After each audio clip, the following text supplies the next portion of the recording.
So we're probably live on Facebook right now. Ta-da! We did it. Awesome. Hey, guys. I know. I get so excited every single time that it actually works properly for me. So welcome everybody to Perfect Sake Marketing with Carmel. And of course, I'm going to introduce my guest in just a moment. But Perfect Sake is where we bring you insights, tips, and we get to interview some amazing people like my friend Daniel here today to help you uncover how to market your business and how to do it, how others do it too. So that's why we bring in some people like Daniel to interview them, because quite often people have this illusion that everything is so simple and easy. We bring people in, and while it can be simple, it's quite often not easy. So it's great to hear from other people that have gone through what you're going through, and they're building or have built their business to a successful state, so that you can get insights into how they do it. So let me introduce Daniel Garbett.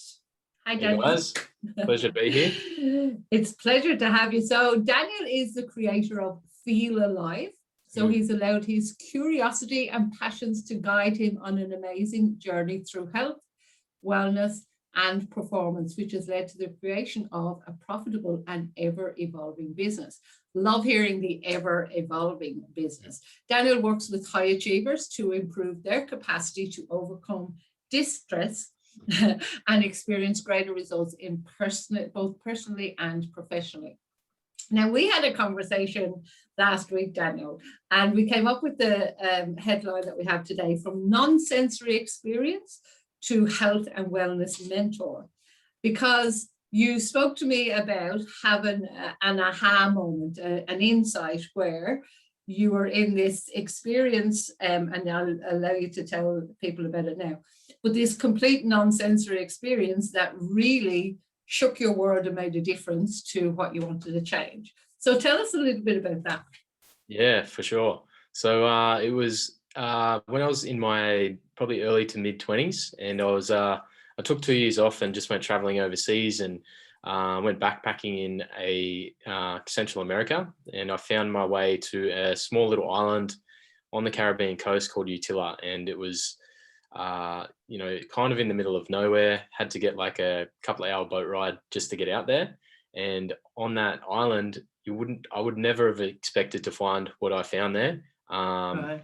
People went there to scuba dive. People went there to, have a good time. It was a bit of a backpacker island, and I was definitely enjoying myself while I was there. But I stumbled across this place, and it was called Utila Float. And in Utila Float, I found out that they had this massive big room, which was probably 2 meters by 2 meters square, and it was a sensory deprivation tank. So I'd never done anything like that before in my life, but I just heard some stories off some friends of mine that said, this thing is amazing. Go there, and it's just deeply relaxing. It's you'll be able to just switch off and just sort of recharge a little bit, within an hour or so. So I went there and didn't know what to expect, and it was literally just a shallow saltwater pool, 2 meters by 2 meters square. And you open the door, you climb inside, and close that door behind you, and the place just goes pitch black. So it was just darkness, and quite literally just lay in the shallow water, and this Epsom salt, full of magnesium, full of Epsom salt, is just very buoyant, and you just lay there, and the water temperature is almost like body temperature, and the room's heated to body temperature as well. So for me, it was almost like I was just floating out off into the universe somewhere. I'd completely lost track of where I was, who I was, and I just had a very deep meditative experience. And yeah, just really, really disconnected me from my senses. I couldn't see anything. I couldn't hear anything. I was in this soundproof room, and I couldn't really feel my body in space. Oh, well, I couldn't feel my body anywhere because it felt like I was floating in space. But that was the experience I had, and it was really amazing. But what happened when I got out of there was I remember walking outside and just looking around, and everything was just so bright, so vibrant, and just so alive. And it kind of just gave me a bit of a spark, or ignited a little bit of a fire in me to pursue something of my own and start my own business where I could kind of explore more of that for myself, but then also give back and open that door for many others. Because a lot of the life that I came from wasn't, I wasn't exposed to any of that. I didn't know that that kind of stuff was out there. So yeah, I just felt like I'd go down that path and show other people what was out there. That's amazing. And it's a bit like, to compare it, like the modern day float tank, kind of similar experience, except nowadays you have the dimmer light and you have music in your ear and all of that. So there's a bit of the senses. So before you had that experience, had you thought about building a business for yourself? Oh, not really. There was like I know my father wanted me to take over the family business, and he owned a transport company driving trucks. Prior to that, I'd never really had any real aspiration to start my own business. He wanted me to take it over, but it wasn't really my thing. I passionate about it. I didn't enjoy it too much. So yeah, it really caught me off guard, but it was exciting at the same time. Yeah. So to come out of there going, I need to start something myself and show other people how to do it, was a huge 360 almost. Yeah, massive. Like prior to that, I like, as if you could imagine, like a young 20-year-old bloke just packing his bags, going backpacking overseas. In my mind, prior to that, I was like, I'm just going to go, because I was a scuba dive instructor at that point, and I was like, oh, I'm just going to backpack and travel the world teaching people how to scuba dive, and just as a vehicle or avenue for me to travel. And then I got hit with this little message over in Utila and changed it a little bit for me. So what did you do then? What did you do after that's happened? You've got this, oh, I need to do this. How did you start that process? Yeah, so it went on for maybe another couple of months over in Utila, and I just felt the itch getting stronger and stronger and stronger. And it got to a point where I was like, look, I can't stay on the island anymore. I've got to get out of here. And there was a few Aussie boys that I met when I was over in Utila who were coming home as well. And so I was like, you know what, this is an opportunity to, pack my bags, take off home. And yeah, I just got a one-way ticket back home and traveled in the US for a little bit. And when I was home, I probably spent 8 months finding my feet again when I was back in Australia, doing some research about how I could kickstart this process. And I was really set on starting one of those float centers at the time. Right. Yeah. So, but then financially at that time, it was just well without reach. So and what were you doing in those 8 months to keep yourself afloat financially? So I ended up getting a part-time job in a liquor store, and actually, sorry, prior to that, I was working with my family when I first got back, and it was just just an easy step straight into the family business again. And then once I ended up finding another job, I ended up getting like a part-time job in a liquor store, and it was really flexible hours. Gave me a lot of time to get up in the morning, go to the gym, work 38 hours a week, and then do what I wanted outside of those hours. Yeah. So you did look, and this is the reason I asked you that question, because quite often they're the things that people miss out is you did what you had to do to keep yourself afloat, to do what you wanted to do. And my mentor has always said, and I know you know him as well, is take the shortest route to the money. Yeah. Do whatever you have to do to get to wherever you want to go. Because quite often people will leave a job and then they go, I don't ever want to go back to that job again. And they don't, but they leave themselves into some financial strain because of it. Yeah. Cool. So sorry for interrupting you. I just wanted to make that point because I think it's really important that people realize they look at you and go, oh, yeah, it's all right for him. Oh, yeah, he has a gym now, blah, blah, blah. And it's like, well, no, that wasn't always the case. Yeah. So after that 8 months, what happened then? So after that 8 months, the itch was getting stronger and stronger. It just kept growing within me. And at that point, the vision of the float tank kind of dissipated a little bit, just because I was it was a little bit out of grasp just financially to reach that point. And then I decided to become a personal trainer because I've always had a passion for training. I've always loved exercising, and that was just a big part of my life. And so I decided to go and do my personal trainer's course. And I actually started my business before I finished my my certification. I finished certification 3, which allows you to do like group training. And while I was finishing my cert 4, I decided to just launch my own business while I was finishing my training. And it picked up quite well. I started off doing some outdoor boot camps, and that was something that I could do before and after work. So those just began to flourish more and more. I've got some amazing photos still of working out right on the beach, sunrises, coming up here in like Kira, Coolangatta, and it's a really cool time. And just continued that on until that point where I had enough coming in financially from the business to be able to tone my hours down at my part-time job, and then finally just making that breakaway. And there would have been a critical point in that. Again, there's kind of usually a bit of a trust thing where it's like, well, I can't get that financially any higher because I'm doing this work here. So there comes a time when it's like you have to leave that to allow that to flourish. How did you find that kind of leap, that decision making? That was super scary.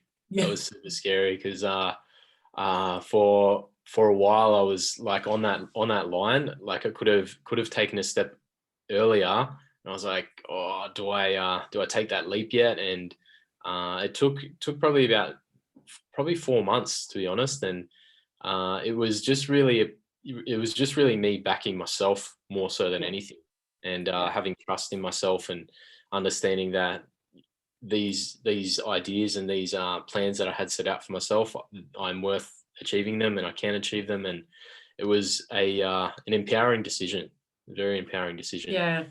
And if you were to look at it in hindsight, because of course 2020 vision, you often hear the statement, people will say, oh yeah, I believe it when I see it.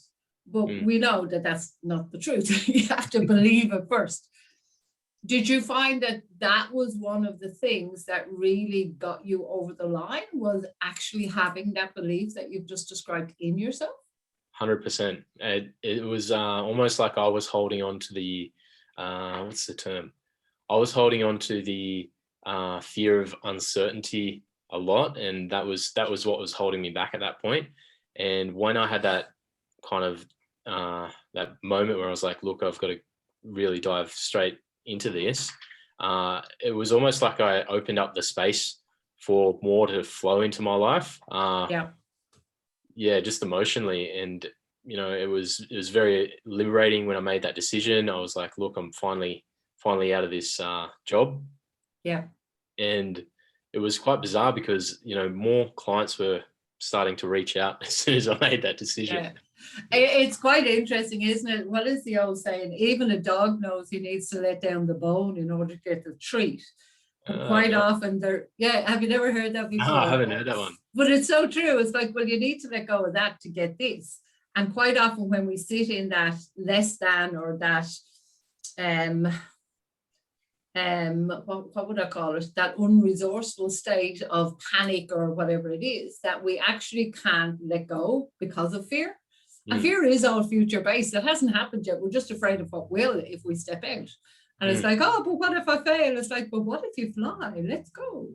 But it can be a challenging decision to make. So I get that. So now that you're the other side of that, as such, and obviously, as you said, it's an ever evolving business. So things have gone from strength to strength to strength for you and are still evolving.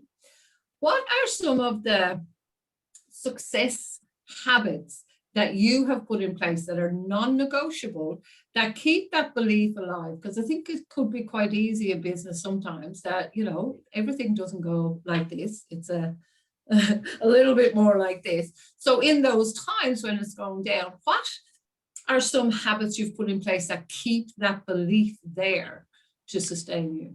Yeah, for sure. I think probably the biggest one is if things are starting to come down, or if things aren't flowing and things aren't going my way, I step back and I ask myself, what is it that I'm not clear on? Like, what is it that I'm not 100% clear with my vision on? So I find sometimes when things aren't flowing, it's when I'm not fully aligned with the overarching goal or the overarching vision, and I get caught up in the smaller things in the moment rather than keeping my mind focused on the end goal. So Right. the first thing that I do is, like, if things are going down, it's like, all right, well, what is it that I'm not clear on right now? And I go back to the drawing board. I reassess, like, what's my overall intent here? What am I wanting to achieve here, or what would I like to achieve? And get super clear on that before I, make any other decisions moving forward. And it can be a decision paralysis at times when you're in that bit of a funk, if you like. But I call it the analysis paralysis, where you try and analyze what's wrong. Sometimes you need to remove yourself, take a walk, take a breath, take a whatever, and go, okay, what is it I need to change here? So I love that. I also know that you do a lot of things with your health. So what are those things that keep you top of your game in order for your mental state to be right? What are some of those success habits? Yeah, for sure. So I frequently do some, like, breathwork meditation. So I spent some time exploring breathwork therapy and just learning about how the manipulation of the breath could affect and regulate your nervous system.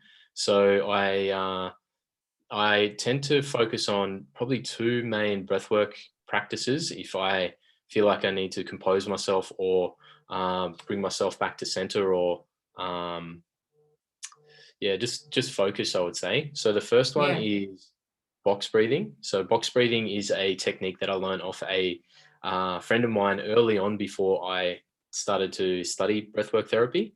And essentially with the box breathing, you are controlling every aspect of your breath. So with your breathing, you can breathe in, you can breathe out, and you can pause. Yeah. So with box breathing, it's super simple because all you need to do is imagine a box and you're like, all right, well, I've got to breathe in this kind of a fashion. So, you start off with like, just say 4 seconds breathing in. So, and then you hold and pause the breath for 4 seconds. Breathing out for 4 seconds, and then pause for 4 seconds.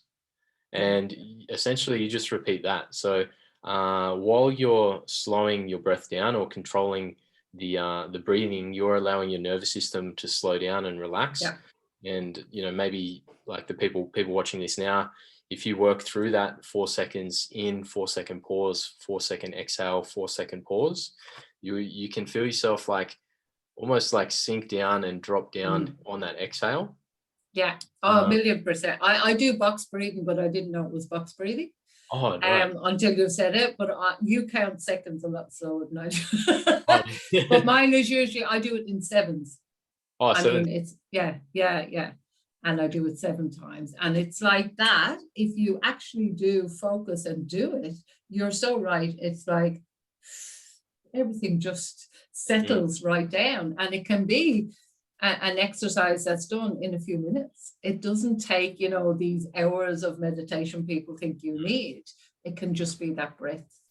Yeah, definitely. And that's what I found as well, because especially like when I first began this this path that I'm on now, I was very in my head quite a lot. Like, I was a very fast thinker. I was I even went through periods of time where I was like super anxious and experiencing those types of things for quite some time. So when I first learned about meditation, it was so hard for me to sit down and like quieten that mind. I hear you. I used to wash dishes. That's how I actually learned to meditate, was to just be totally present when I was washing the dishes. That was it. So I get it. Yeah.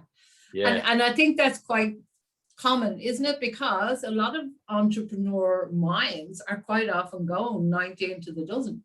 And it's like, I don't have time. I can't quieten my mind. Yeah. But it's actually so powerful to quieten the mind and do that kind of breathing can make you actually 10 times more productive. Oh, definitely. And Yeah. like looking into like the physiological response to stress, like if a person's in like a stressful state, literally less blood goes to the prefrontal cortex, so the thinking part of the brain is less efficient, sort of high stress. So for me, like implementing that breath work, or breath work or any little quick meditation practice where I can center myself, head gets clear straight away. And it was like you're saying before, the problem when you're like right in it, sometimes you can't see it, but no, take that little step outside of it, and then all of a sudden that clarity is there to And the tendency is sometimes to go, I haven't time. It's when you make that. I remember a beautiful, I think I told you when we chatted before, I have a beautiful, darling friend. She's in her 80s, she's 83 or 4. And she actually studied under one of the makers of NLP. She studied under Bandler. But she gave me a gift of a breathing technique, which is even simpler. And it's 3 breaths, and you breathe from your feet up, but you literally breathe past your ankles, past your knees, into your hips, into your tummy, and you hold it there, and then you release it up here and allow your shoulders to go down. The pure purpose of it is, when I used to work in hospitality, I could go into the toilets and do that breath in a couple of seconds, and I came out as calm as. But it's remembering that process of just to do that, and it only takes moments. Even that box breathing, it can happen in moments and change your state. Yeah, and definitely. I think that's a vital thing to remember, isn't it? Oh, hugely. And like even the sigh, like the human sigh, like sometimes we may go through our day and something might happen and you're like, glad that's over, or that was nice, or however that sigh sort of comes up. But the sigh itself is the body's natural mechanism to reset the breathing rate, like the CO2 and oxygen balance within the body. And so those things can get out of balance if somebody, like if a person's like breathing uncontrollably, or experiencing some form of undesired state or undesired sort of thought process that is causing them to breathe quite shallow. We breathe kind of at the top part here, isn't it? So you don't take a full breath. So that just shifts the whole blood chemistry. So the sigh is just the natural way to reset that. So even if you just give yourself a little moment where you if you're at work or wherever you are, if you just give yourself a moment to take a deep breath in and just take a big sigh, and you're activating that parasympathetic nervous system, which is the rest, digest, repair. So I'm giggling, God, so I shouldn't be annoyed with my partner when he sighs at me. When he goes, and I go, what do you stop? So with the business, and now you've moved into more like you're running your business and you're busy and all of that sort of thing, but now you're stepping up into more of a mentoring role. So what is one of the biggest factors that's helped you to be successful in this area? In the mentoring space, or the well, in general in business, but in the mentoring space, like what's the biggest factor that's helped you to get there? We've talked about the belief in yourself, but obviously there's some external things as well. So like curiosity's definitely been something that's helped me. Like whether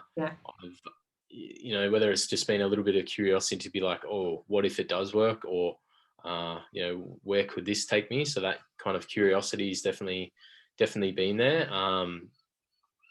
And apart from that, I really like systemization. Like systemization has allowed me to move out of working so much of like in the business, the gym, and being able to take a step out and manage that now, to give me some more time and space to study and launch the new ones. So systemization's definitely been like a key part of that for me too.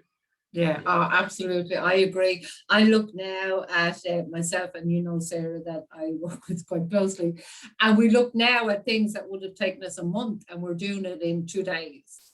Oh, And wow. part of it is because part of the process is already systemized, or we've done it so many times, we know the steps so well. Mm. And we're putting that into a system so that you can actually pass it to other people. So I agree with that. So Yeah. this is one of the things I always like to ask my guests. Yep. We've all made mistakes along the way. We know that. We've all made them. But what's been one of the biggest mistakes that you've made along the way so far? Oh, that's an interesting question. What's the biggest mistake? You know what? I had this one moment in business, and it was was it a mistake? Quite interesting, because the end result was good, but it was a bit of a mistake in the moment. Yeah. Yeah. So it actually happened when COVID came, All and right. yeah, it was when COVID came, and the gym had to close. We had to close for probably, I think it was three months that no gyms were able to be open Yeah, here where I live. yeah. And we were like, oh, holy crap! Like, what do we do?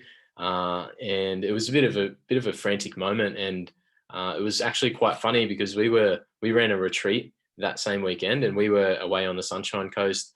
We're so disconnected from what was happening in the world, and we got back on the Sunday and had a message of a friend of ours in Sydney, and he was like, "Oh, look, all these gyms have to close as of tomorrow," and we were like, "Whoa, what the hell?" But we redesigned the business, and we offered some online coaching and things like that for the first month. And what we found was a lot of our members sort of dropped off to a bit of a point where there was only like five or so left. But in that point, that's when the mentoring took off, and so I really took that horse and ran with that. And we decided to just keep the gym kind of closed for the most part of last year. So that, I look at that and I was like, oh, maybe I've done that around the wrong way. Maybe I shouldn't have closed that, because we decided to relaunch that as of December last year. And rather than keeping it open for those 6 months, it was just quite a bit of a journey to open that back up and get it back to the point as what it is now today. Yeah. So looking back, I've probably done that the wrong way around, as far as like closing the gym down and then kind of reopening it. But at the same time, like the mentoring took off at that time as well. So it gave me space to sort of test the grounds out there and see if I enjoy it. And it's got to the point now where I can, manage the gym, still grow the gym while I'm doing the mentoring. Yeah, and the mentoring may not have stepped up to where it is now had you not done that either. So, there's a gift in every mistake. Yeah, definitely. It was kind of, looking back, it was probably the same sort of pattern that was emerged when I took that step away to be a trainer. Like, we made the decision, then I feel like I just opened the space for it to come. Yeah. You put down the bone. So would that one come under the next question as well, as in what's the hardest decision you've ever had to make when you've been in business? Hardest decision.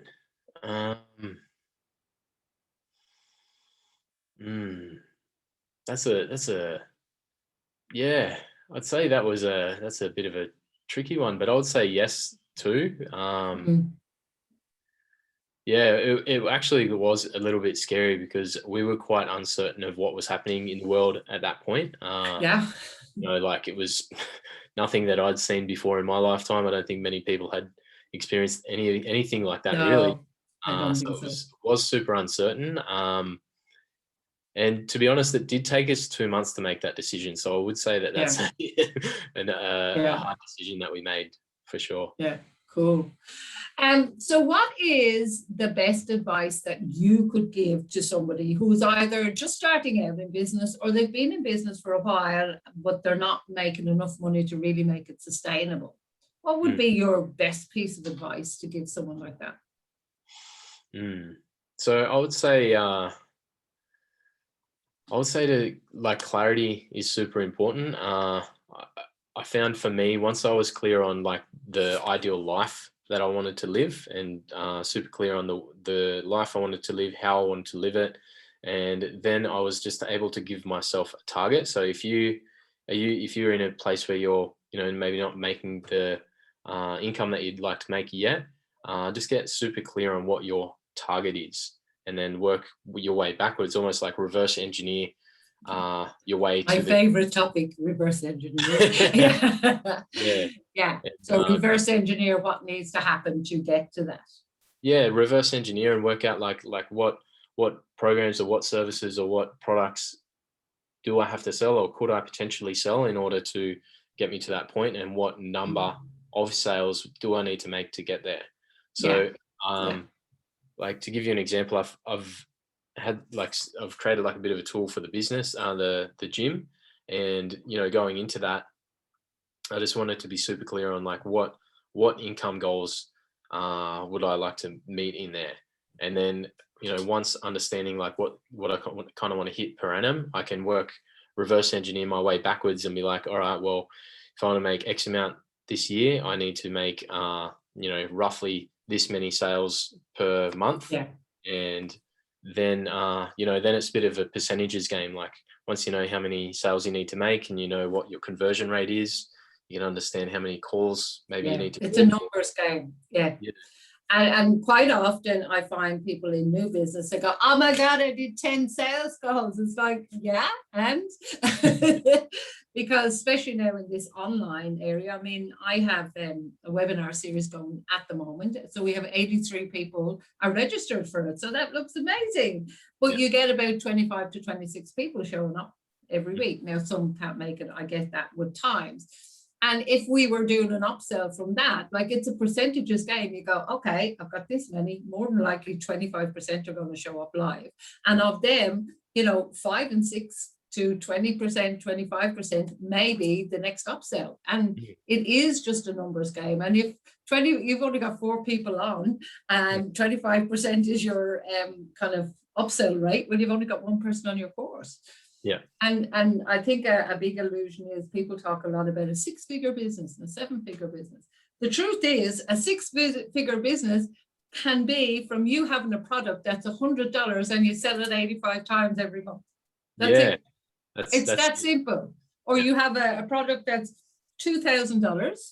Say it's some program that's $2,000. You only need to sell 4.25 of them every month. Yeah, I love that. And that's what we do. So if you have, a big higher end, a $5,000 product, say it could be that it's a 12-month product. I don't know what that is for whoever. You only need to sell 1.7 of them every month to have a 6 or 7-figure business. Yeah, exactly. When you look at it like that and you go, right, how much do I want to earn, and reverse engineer it and work out who you serve? I think it's really important to know. Tell me, in your journey and your process, how important have coaches and mentors been to you? Oh, it's coaches and mentors have always been a big part in my journey. Like I said earlier, the things that I was like, the float tank that I went in when I was over in Utila, totally new to me. None of my mates, none of my family were into any of that kind of stuff. Even when I got into personal training, health and those types of things were never really a high priority value for, friends and family at the time. I had like the ecosystem or environment around me were just in that place where they were, still wanting to go out and, party all weekend and work all week. And I didn't really have people around me at that time who were in a place where I could look to as a reference or a guide. So I discovered early on that, if I was able to invest in someone who's been there before, or someone who's experienced what it is that I would like to experience, they were the ones that could take me to the next phase. Because I feel like I tried taking the advice of some of the people that I would and it's well-intentioned advice. It is always well-intentioned advice, 100% well-intentioned advice. But those people just hadn't been on that path or knew what it had to take to achieve what I wanted. So I learned early on that mentors were, very valuable. And, I've almost every step of the way, I've had a mentor in my corner helping me out. I highly value that.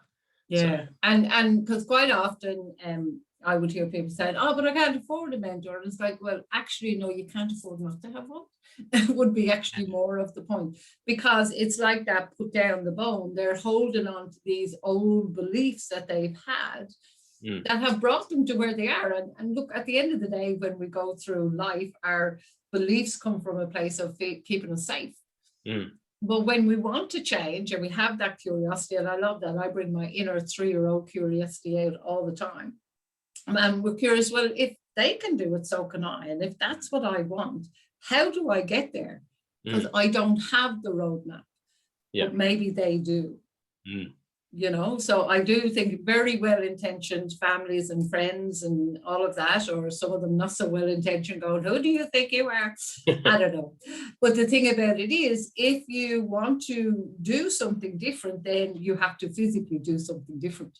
100%. Now, I have one last question to ask you, and then I will let you share your details if anyone would like to contact you too. If you weren't doing what you're doing right now, what would you be doing instead? Oh, well, the first thing that came to my mind then was I'd be somewhere scuba diving. Look, I couldn't imagine myself doing anything else as a career, because I truly love what I do. And, you know, not only is it a vehicle for me to, you know, explore and do the things that I'd like, it's also a vehicle for me to express and, you know, kind of show the way for other people who work with me too. So I do really love what I do, but if I was not doing this, I would just be finding a way to go scuba diving somewhere. That's awesome. You know what, when you love what you do, then it's no longer a job, because you wake up and you live and breathe it. I remember learning coaching many years ago, and it is almost a different language when you learn, you know, the structure of a coaching session, and when you learn how to influence and all of that. And I remember feeling quite chunky when I was doing it, and then it just became a way of being. It just became a way of talking. At first, some of my family said, "Don't you coach me?" But because you want it so much better for them. But then it just ingrains and becomes you. I think it just becomes a way of speaking, a way of being, because you see things so differently. So I think it's the same with everything. So Daniel, if people wanted to contact you or to get in touch with you in any way, shape or form, how would they best do that? So they can email me at Daniel at feel, FEEL, alive.com.au. Or you can simply search me on Instagram as well if you're using Instagram, and it's just Daniel_Garbett, GARBETT. That's it. It's on the screen there. Cool. Well, thank you so much for hopping on the call with me. I'm sure we can probably tee up another interview at another stage and dig a little bit deeper with some things. But it's been my pleasure to have you here, and thank you for being so open and sharing everything with us. Thank you, Carmel. I really, it's a pleasure being here, and I've loved being on the For Feck's Sake marketing too. For feck's sake, that's the Irish way of swearing. Well, in Ireland, you couldn't say the F word in front of your parents, but you could say feck. Feck, yeah. So right. Everything was as close as we could get to swearing. For feck's sake, why did you do that? For feck's sake. So that's where it was born. Cool. Awesome. Okay. Thank you so much, as I said, for being here. And I'm going to finish the live now. But for now, guys, it's bye from me. And if you're watching this on YouTube, make sure that you subscribe too. Excellent.